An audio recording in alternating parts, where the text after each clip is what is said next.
The island's sole resident, whose job is to guard the palm trees, tells them on camera he's not happy with Ahmadiyya moving here.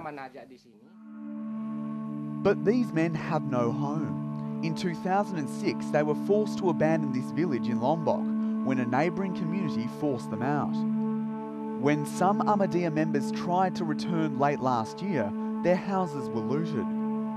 The movement's regional head says such incidents are rarely investigated.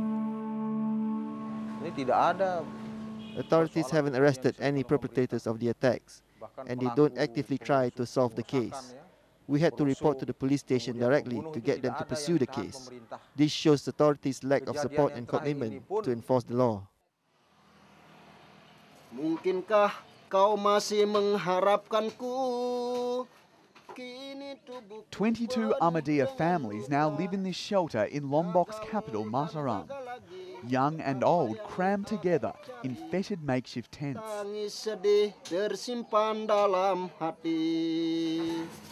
Kai Rudin says many here have been denied citizenship cards, which makes it hard for some children in the shelter to access Indonesia's education and health services.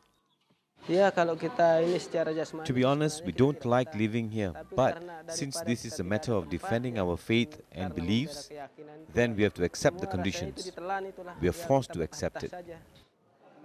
The district head acknowledges his idea to move Ahmadiyya followers onto an island 60 kilometres away from Lombok is contentious, but says it's in their best interests.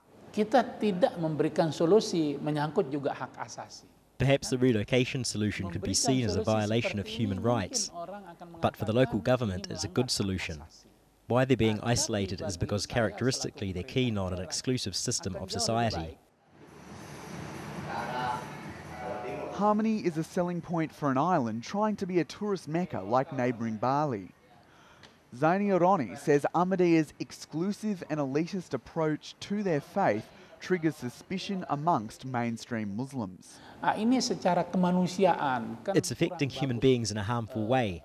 I do hope the central government would give a firm policy on a national level whether Ahmadiyya is allowed in Indonesia, because the ones who are directly facing the issues are the villagers and local government.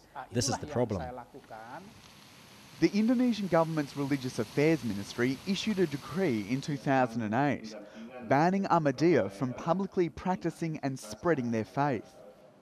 They're reviewing the ban, but Bahrul Hayat, the Religious Affairs Ministry's Secretary-General, has serious misgivings on the Ahmadiyya's exclusivity and says restrictions on marriage trigger social problems. They have to be more open. There are some restrictions that given by Ahmadiyyas to other Muslim followers, like the use of masjid. All masjid in Indonesia is open for only Muslims. But the marriage system is a restriction for only Ahmadis. Ahmadis women only want to be married by Ahmadis men. So this is some problem in terms of social interaction. 500,000 Ahmadiyya followers worship across Indonesia. Their detractors say they could have full religious freedom if they concede they are not true Muslims. But Indonesia's Ahmadiyya leaders maintain they are. The basic essence of Islamic conversion vows. We practice it in other Islamic teachings. We pray facing the Kaaba. We fast during Ramadan.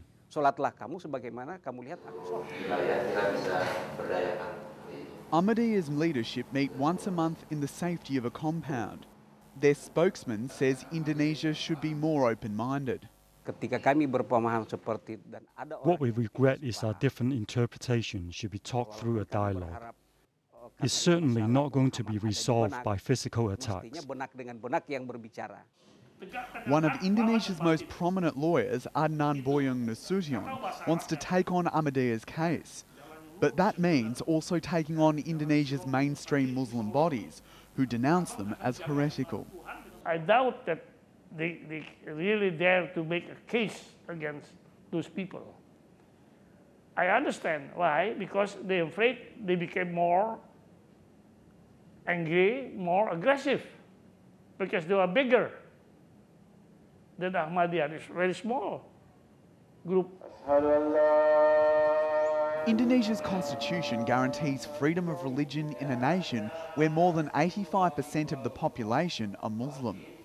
However, a blasphemy law currently enacted only recognises 6 official religions and imposes a 5-year jail term for any follower who strays away from their central tenets. There's another law that prevents minorities from building houses of worship without the support of 90 people. A minority of Indonesian hardliners have used the law to protest the building of churches and synagogues. Earlier in the year, violent attacks closed some 20 Christian churches, forcing at least one congregation to worship in the streets.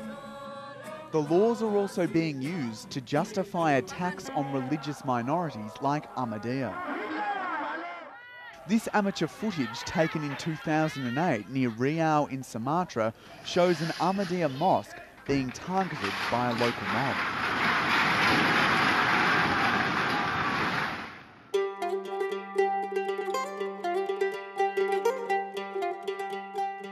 High in West Java's hinterland, larger Ahmadiyya strongholds have also been under attack.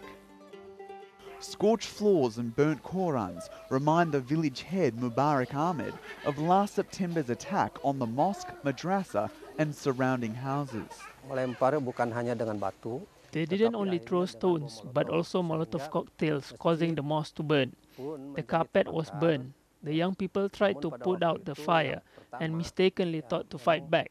Then the attackers ran away and one person got stabbed. The community are rebuilding the mosque, but they are adamant it will happen again because tension remains high. We find that some authorities are not neutral. They seem to be defending the other party. We have reported the threats and they claim that the attackers blocked them and couldn't get through, and they are the ones who should control the public and keep order, not the other way around. But despite their issues with Ahmadiyya, the government says authorities do what they can to protect Ahmadiyya communities. We always ask the police to do what the law have to do to anybody who distract and break the law. But again, sometimes there are some constraint that the police cannot get the very clear and very comprehensive report. Back on the island, Khairuddin has a lot to consider. The group will only get facilities here if they sell their assets. He will need to source fresh water for his family and find a boat to work. But what this island does provide is a safe place to live. Despite the hard times of having to move and having our houses destroyed, it's nothing compared to staying true to our faith. Our relations with God shouldn't be disturbed. Coming up after the break, we ask if religious intolerance is on the rise here in Indonesia. Stay with 101 East.